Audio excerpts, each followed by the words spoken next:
Fala, lindezas! Muito bom dia! Começando aqui mais um episódio do nosso quadro Leitura de Fazedor.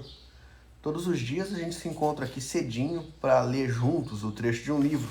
Nessa temporada a gente está lendo juntos o livro Rápido e Devagar, do Daniel Kahneman.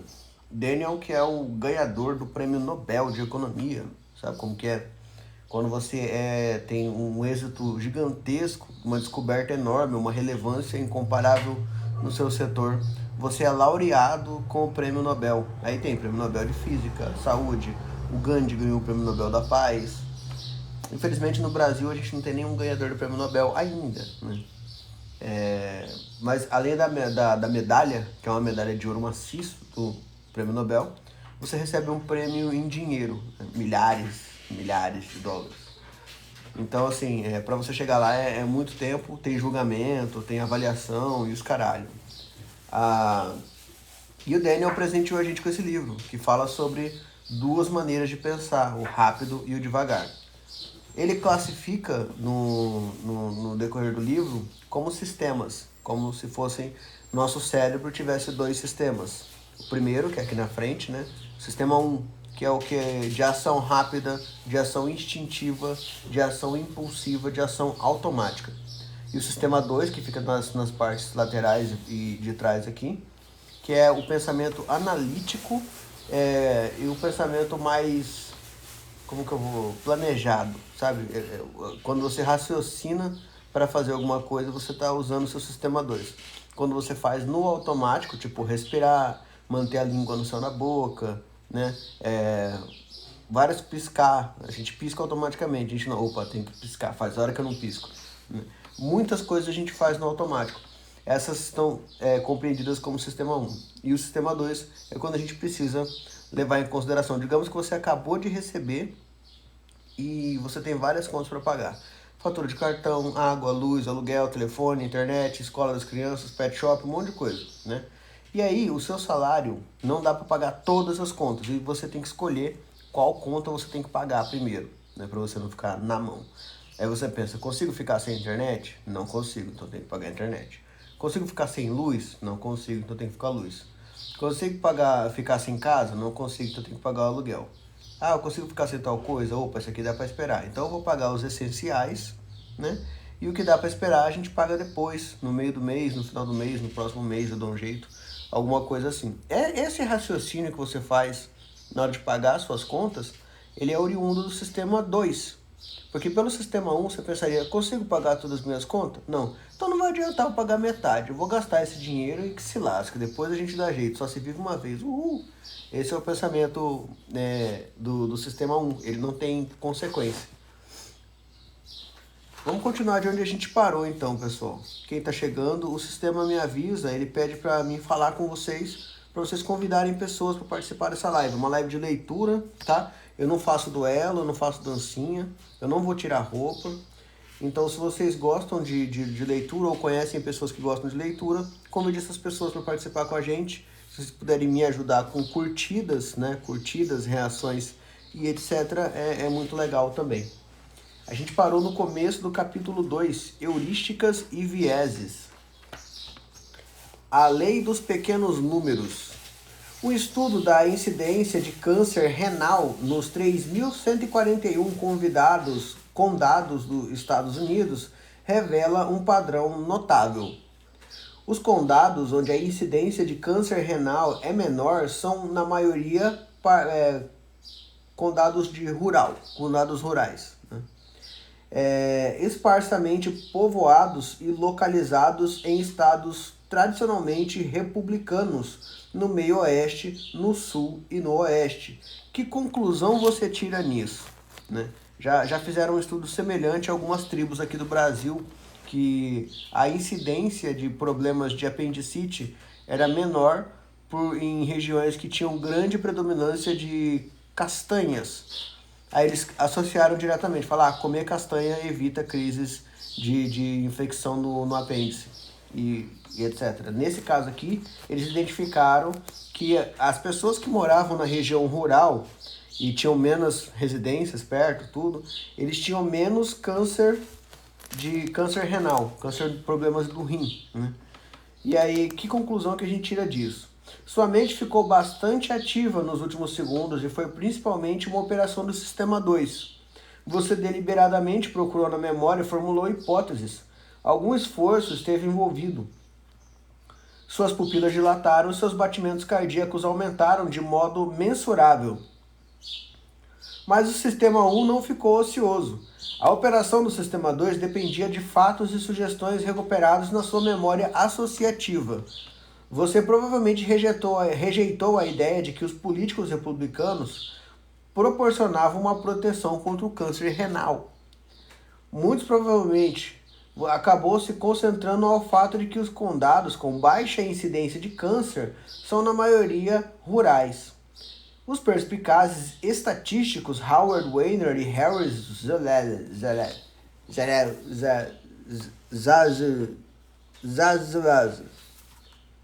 Harris, de quem peguei este exemplo, comentaram: é tão fácil quanto tentador inferir que os baixos índices de câncer no condado estão diretamente ligados ao modo de vida puro do meio rural. Foi a primeira coisa que eu associei quando eu li.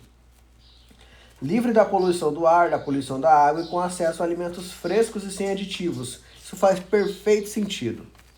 Agora considere os condados em que a incidência de câncer de rim é mais elevada. Esses condados atingidos tendem a ser, na maior parte, rurais, esparsamente povoados e localizados em estados tradicionalmente republicanos, no meio-oeste, no sul e no oeste, ironicamente, a mesma região, né? Onde tem o menor índice de câncer renal, o maior índice de câncer... Cadê?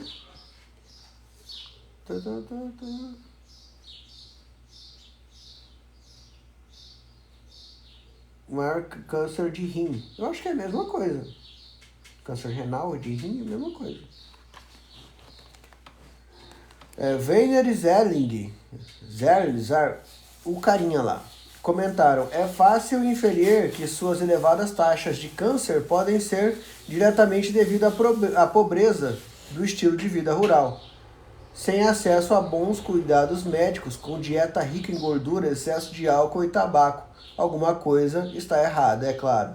O estilo de vida rural não pode explicar ao mesmo tempo a incidência muito alta e muito baixa de câncer renal. O fator-chave não é que os condados sejam rurais ou predominantemente republicanos, é que os condados rurais têm população pequena. E a principal lição a ser aprendida não é sobre epidemiologia, mas sobre difícil relacionamento entre nossas mentes e as estatísticas, né? Uma das coisas que a gente falou foi que era uma região pouco povoada. E isso foi associado a tem menos gente, então é mais saudável. Mas o grande fato é, tem menos gente, então vai ter menos qualquer coisa. O menor índice de crime é lá. Por quê? Tem menos gente. O menor índice de lua cheia, é lá. Por quê? Tem menos gente olhando para cima. Então isso aí a gente não pensa, a gente pensou logo direto no estilo de vida e os caralhos. O fator-chave tralalá, né? O sistema 1 é altamente proficiente numa forma de pensamento. Automaticamente e sem esforço, ele identifica ligações causais entre eventos. Às vezes, mesmo quando a ligação é espúria. Eu não faço ideia do que significa espúrio, mas tá aí uma palavra nova pra gente. A gente pode colocar esse nome numa empresa. Quando recebeu a informação sobre os condados com elevada incidência, você imediatamente presumiu que esses condados são diferentes de outros condados por um motivo, que deve haver uma causa que explique a diferença. Como veremos, contudo, o sistema 1 é inepto quanto ao confrontado com fatos meramente estatísticos, que mudam a probabilidade de resultados, mas não faz com que aconteçam. O evento aleatório, por definição, não se presta à explicação, mas grupos de eventos aleatórios de fato se comportam de um modo altamente regular. Imagine uma grande urna cheia de bola de gude. Metade das bolinhas são vermelhas e metade são brancas. A seguir, imagine que uma pessoa muito paciente, um robô, que cegamente tira 4 bolinhas da urna, registra o número de bolas vermelhas na amostra. joga 2 bolas de volta na urna e depois faz isso de novo várias vezes. Você sintetiza os resultados. Vai descobrir o resultado. 2 bolas vermelhas, 2 brancas. Ele ocorre quase exatamente 6 vezes tão frequentemente quanto o resultado. 4 vermelhas e 4 brancas. Essa relação é um fato matemático. Você pode prever o resultado da amostragem repetida de uma urna quase que com o mesmo grau de confiança que você prevê o que vai acontecer se bater num ovo com um martelo. Você não pode prever cada detalhe de como a casca vai quebrar, mas com certeza pode sobre a ideia geral. Há uma diferença gratificante, há uma diferença. A gratificante percepção de causalidade que você sente quando pensa em um martelo atingindo um ovo está completamente ausente quando você pensa em uma amostragem. Aí eu acho que depende do ovo. O ovo de avestruz, por exemplo, ele não quebra com uma martelada.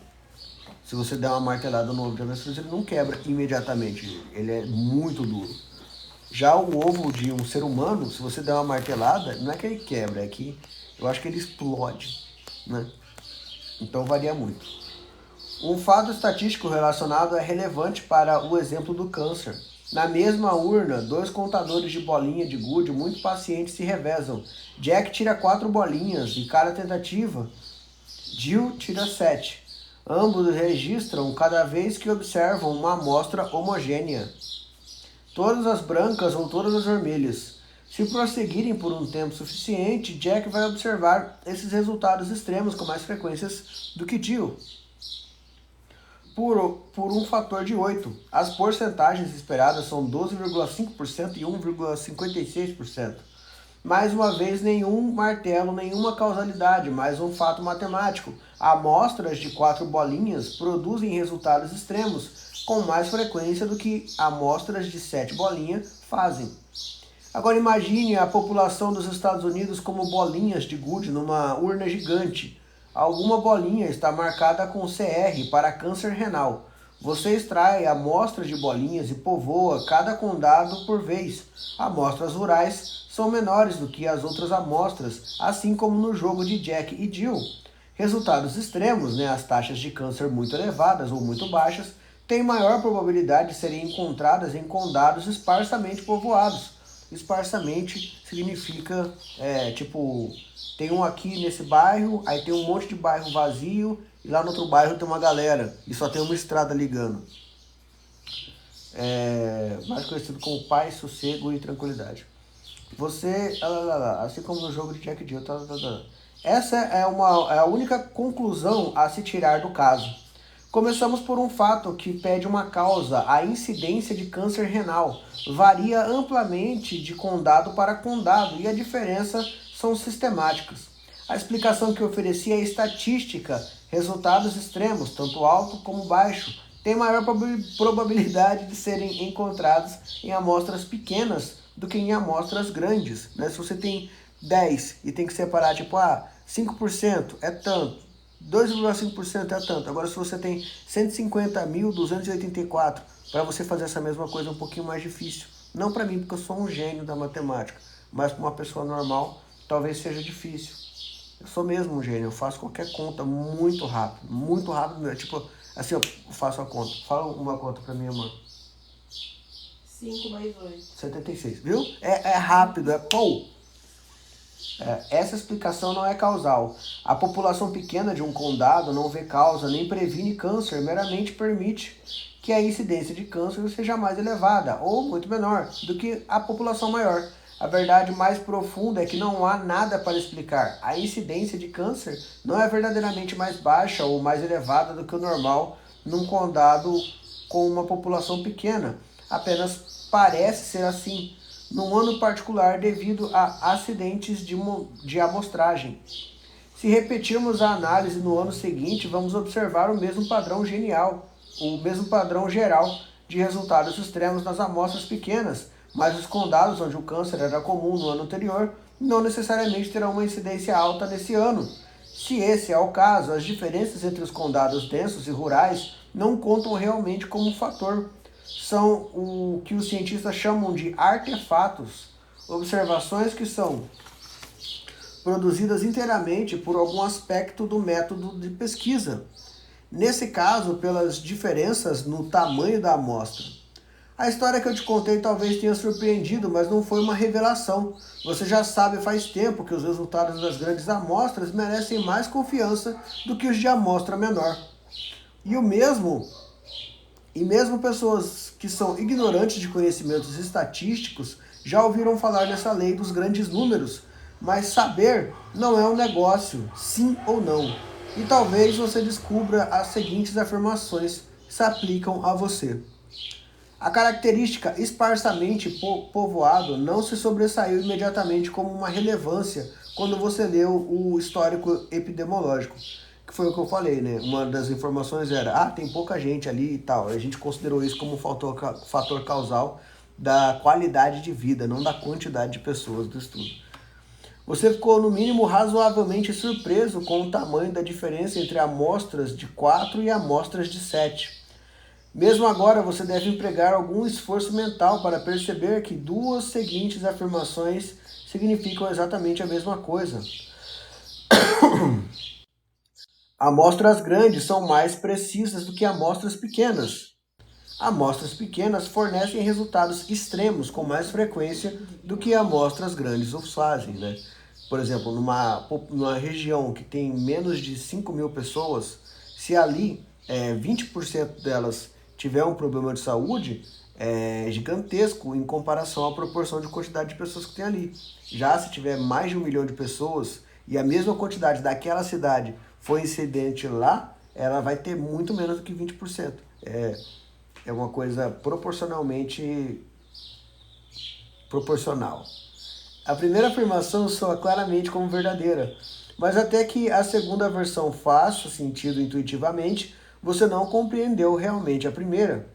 A questão principal é, sim, você sabia de fato que os resultados de grandes amostras são mais precisos, mas talvez agora perceba que não sabia muito bem. Você não está sozinho. O primeiro estudo que eu e Amos fizemos juntos mostrou que mesmo pesquisadores sofisticados têm intuições fracas e uma compreensão incerta dos efeitos de amostragem. A lei dos pequenos números. Minha colaboração com Amos no início dos anos 1970 começou com uma discussão da alegação de que pessoas que não possuem treinamento em estatística são bons estatísticos intuitivos. Ele contou a meus alunos e a mim sobre pesquisadores da Universidade de Michigan que se mostravam, de um modo geral, otimistas acerca da estatística intuitiva. Eu tinha uma opinião formada sobre esta alegação que tomei pelo lado pessoal. Recentemente descobrira que eu não sou um bom estatístico intuitivo e não acreditava que fosse o pior de todos os outros. Para um psicólogo pesquisador, variação de amostragem não é uma curiosidade, é um inconveniente e um obstáculo custoso que transforma empreendimentos de todo um projeto de pesquisa numa aposta. Suponha que você deseje confirmar a hipótese de que o vocabulário médio das meninas de 6 anos é maior do que o vocabulário médio dos meninos da mesma idade. A hipótese é verdadeira na população geral. O vocabulário médio das meninas é de fato maior. Meninas e meninos variam um bocado, entretanto. E pelo mero acaso, você poderia selecionar uma amostra em que a diferença é inconclusiva, ou mesmo uma em que os meninos exibam, na verdade, uma nota mais elevada. Se você é o pesquisador, esse resultado vai sair caro para você, porque você gastou tempo e esforço e não conseguiu confirmar uma hipótese que de fato era verdadeira. Usar uma amostra suficientemente grande é o único modo de reduzir o risco.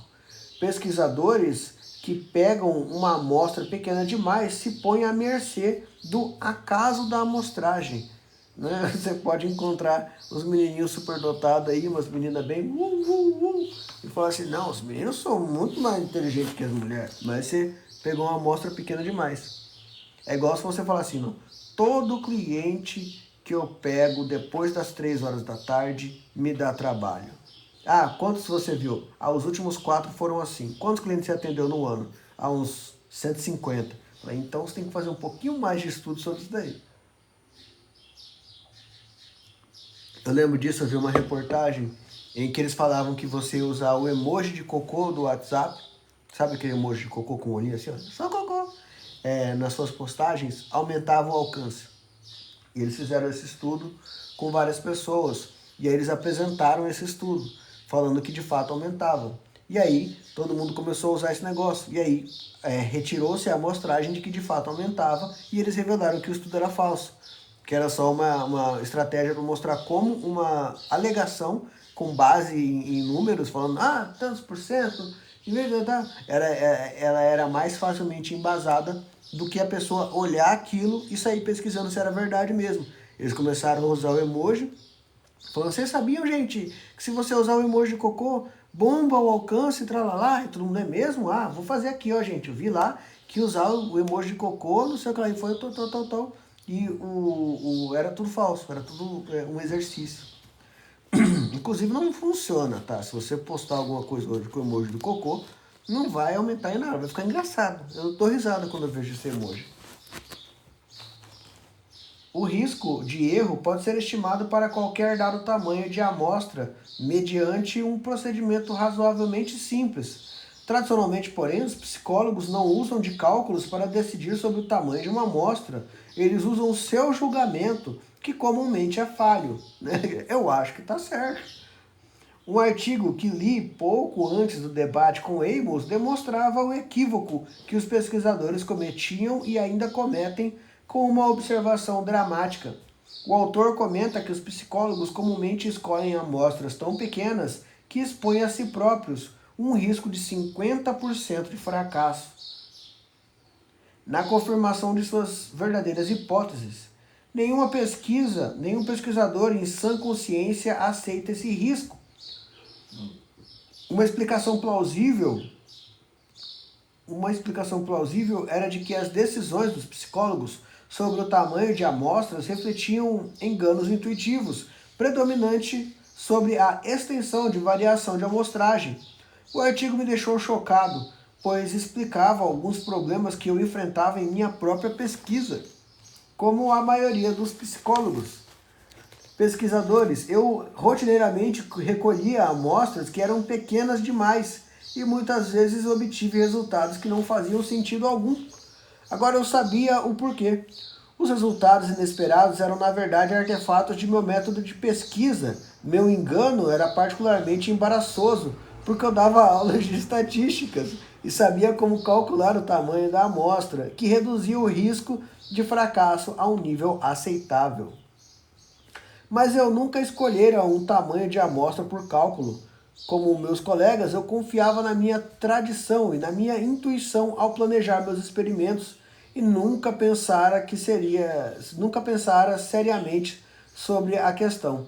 Quando Amos visitou o meu grupo de alunos e pesquisadores, eu já chegara à conclusão de que minhas intuições eram deficientes e no decorrer do seminário rapidamente concordamos que o otimista de Michigan estava errado.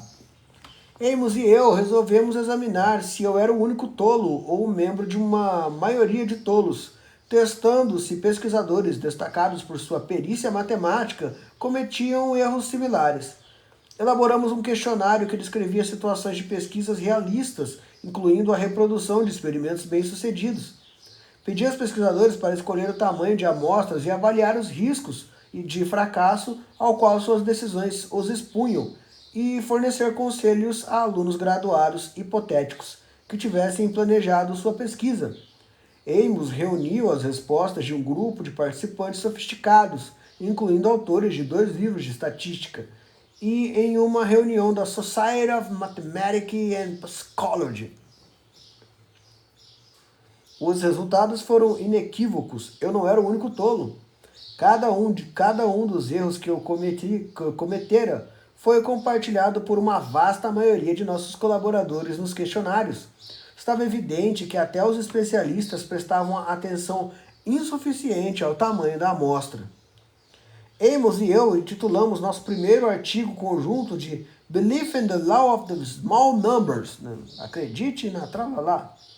explicando de modo irônico que intuição sobre a amostragem aleatória parece satisfazer a lei dos pequenos números, que afirma que a lei dos grandes números se aplica aos números pequenos também. Também incluímos uma recomendação veemente de que pesquisadores encarassem suas intuições estatísticas com a devida desconfiança e substituíssem a formação de impressões pelo cálculo sempre que possível. Tem uma frase de um embaixador do clube que eu faço parte, que é assim: nós acreditamos em Deus, todo o resto tem que ser medido e tem que vir com estatísticas e dados, né? Eu confio, por quê? Eu acho que é assim mesmo. Não, cara, cadê os dados? Uma tendência a confiar em vez de duvidar. Em uma pesquisa por telefone com 300 pessoas da terceira idade, 60% delas apoiam o presidente. Se você tivesse que resumir a mensagem dessa frase em exatamente 3 palavras, como seria? Quase certamente você optaria por velhos apoiam o presidente. Essas palavras fornecem a essência da história, os detalhes omitidos da pesquisa, que foi feita por telefone com uma amostra de 300 pessoas. Não apresentam interesse em si mesmos. Eles dão informações de background que chamam pouca atenção. Seu resumo seria o mesmo se o tamanho da amostra tivesse sido diferente. Claro, um número completamente absurdo teria chamado sua atenção. Uma pesquisa por telefone com 6 eleitores, ou 60 milhões de eleitores da terceira idade, né? Apesar de ser a mesma amostragem, em equiparação à escala, chamaria mais atenção. A menos que você fosse um profissional. Talvez não reaja diferente a uma amostra de 150 e a uma de 3.000. Esse é o significado da afirmação que as pessoas não são adequadamente sensíveis ao tamanho da amostra. A mensagem sobre a pesquisa contém informações de 2 tipos. A notícia é a fonte da notícia. A notícia e a fonte da notícia. Naturalmente, você se concentra mais na notícia do que na confiabilidade dos resultados. Quando a confiabilidade é obviamente baixa, porém, a mensagem será desacreditada. Se lhe disserem que um grupo partidário realizou a pesquisa incorreta e tendenciosa para mostrar que as pessoas mais velhas apoiam o presidente, você sem dúvida rejeitará os dados da pesquisa e eles não se tornarão parte daquilo que você acredita. Em vez disso, a pesquisa facciosa e seus falsos resultados vão se tornar uma nova notícia sobre mentiras políticas. Você pode decidir não acreditar na mensagem em casos óbvios assim, mas será que você discrimina suficientemente entre eu li no New York Times e ouvi dizer no escritório? O sistema 1 consegue distinguir graus de crença. O princípio de se eu vejo existe sugere que não. Como descrevi antes, o seu sistema 1 não é propenso a duvidar. Ele suprime a ambiguidade e espontaneidade e constrói histórias que são tão coerentes quanto possíveis. A menos que a mensagem seja imediatamente desaprovada, a associação que ela evoca se espalhará como se a mensagem fosse verdadeira. O sistema 2 é capaz de duvidar, pois consegue manter a possibilidades incompatíveis ao mesmo tempo. Entretanto, sustentar uma dúvida é o trabalho mais árduo do que passar suavemente a uma certeza. A lei dos pequenos números é a manifestação de um viés geral, que favorece a certeza sobre a dúvida, que vai aparecer sobre inúmeros disfarces nos capítulos seguintes é ótimo. O forte viés em acreditar que amostras pequenas parecem muito com a população das quais são extraídas, também é parte de uma história maior. Tendemos a exagerar a consistência e a coerência do que vemos. A fé exagerada dos pesquisadores no que pode ser aprendido de umas poucas observações relaciona-se estreitamente com o efeito halo, a sensação que muitas vezes temos de conhecer e compreender uma pessoa sobre a qual, na verdade, sabemos muito pouco. Eles fizeram esse exercício, colocando várias fotos de rostos de pessoas e falando qual pessoa é mais confiável. Né? E eles identificaram alguns padrões, né? Tipo o jeito de olhar, o sorriso, o formato do rosto. Falavam, esse cara é legal. Esse cara aqui é muito bravo. Esse cara aqui é malandro. Só pela feição e a formação do rosto.